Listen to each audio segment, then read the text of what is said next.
This is one of the most fun decks this meta so far. I would really only change one card in this deck, maybe two, just to add Giant's Cape for Sceptile.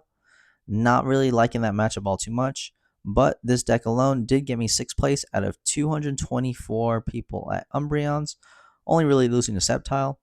But I did want to mainly showcase this match, Blaziken versus Greninja.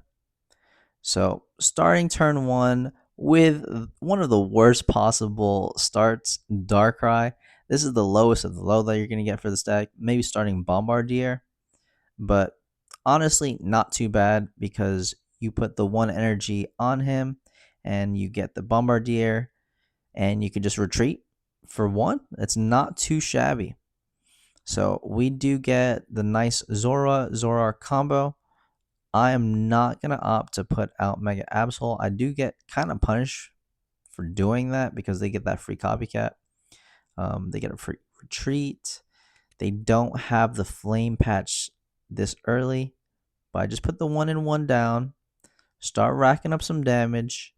I know they're going to start taking a little bit of chip damage here and there. I wanted to get my hiking trail up, but I still don't want to risk putting down my Mega Absol.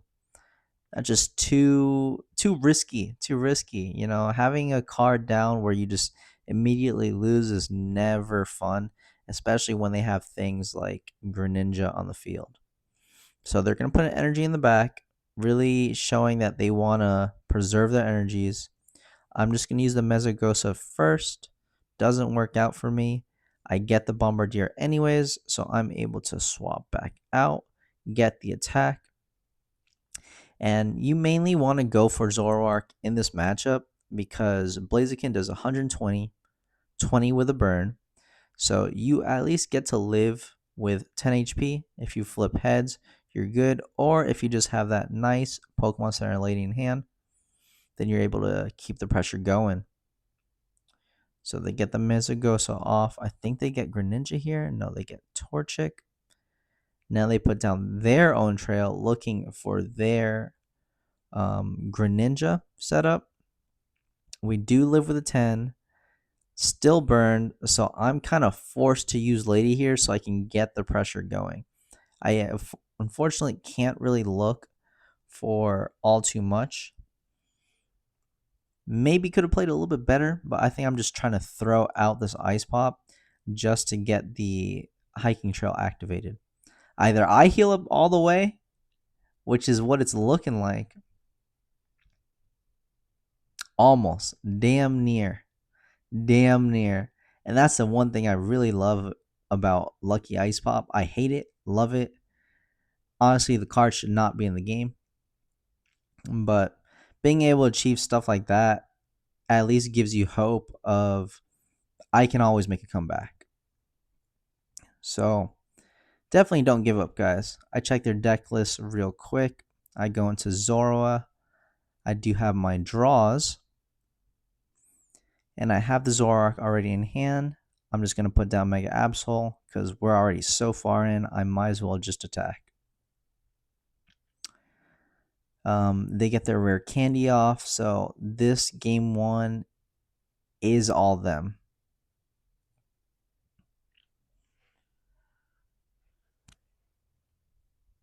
And yeah, that's part of this matchup too. That's the big like powerhouse of their combo, being able to do 160 damage and being able to swap your opponent's Mons out with Cyrus. Pretty strong. But I'm thinking a bit here what to play down. I'm just gonna Oak, get my Rocky Helm on, and I'm just gonna throw things down because I don't see a Froakie. I'm not stressing too hard. I don't want them to copycat just like game one. But they get the Froakie down. I'm already panicking for my life. The Mesogosa is coming out. The copycat's coming out. But thankfully, at least it could have been worse had I held onto that Darkrai. So stressing, but only a little bit. Rocky Helm comes into play there because if Zoroark comes out, I only need one other Mon. So thinking here, what do we do? What do we do? Mesa goes first. Not going to work out. We have the evolution anyways. What did I just throw? Okay, I threw out the Professor's Research. I get the nice Sabrina Cyrus combo. Love that. Get a quick 60. Thank goodness for the Rocky Helmet. I would say double Rocky Helmet is kind of mandatory for this deck.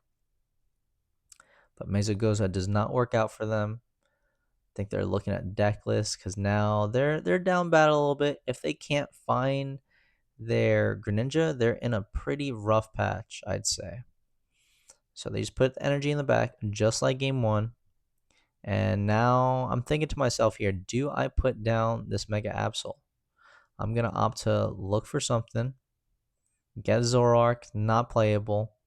But I think we do Sabrina here just to force them into a spot to where they cannot bring my Mega Absol out and I can still have control. So I'm going to get that big hit. And even if they were to get something down, Mega Absol does come into play, and I could probably remove a Cyrus from their hand and then go into something else for the KO. But they don't get their win con. So we're on to game 3. That's a lot of draws. That's a lot of draws very fast. And damn. So the reason why we skipped so far is because I unfortunately forgot to record the very, very beginning. But skipping along and getting things back into place, we see where we're at. We're able to get our hiking trail out, get the big boy hit. So we're both pretty much set up here. They can get a hit on me, but we still live regardless. They're going to get the rare candy out. I don't think they have Flame Patch, so they're going to look for it with a Copycat. Get the Froakie down, get the hit, and I think they're really just hoping for the Greninja so that they can get a free swap in. Get heads, good stuff. Look for the Pokeball, see what we can get. Just drawing more things, just trying to draw it out, trying to do our best here, and just hoping that they don't get that Greninja. I definitely have a big habit of just constantly looking at their deck count, because at least you can sort of gauge like, oh, can I live this, whatever. But they get the Shuriken out. I'm able to go into my backup Zoroark. Still living, still hanging on. They might retreat, but I don't know if they have another Flame Patch ready. They do fail the Pokeball, so we know that they got pretty much an empty card. And that's that. There's nothing they can do. I would definitely suggest trying this deck. Try to fit in a Giant's Cape. But thank you guys so much for watching. This was a great run and great tournament spree. Thanks for watching. Peace.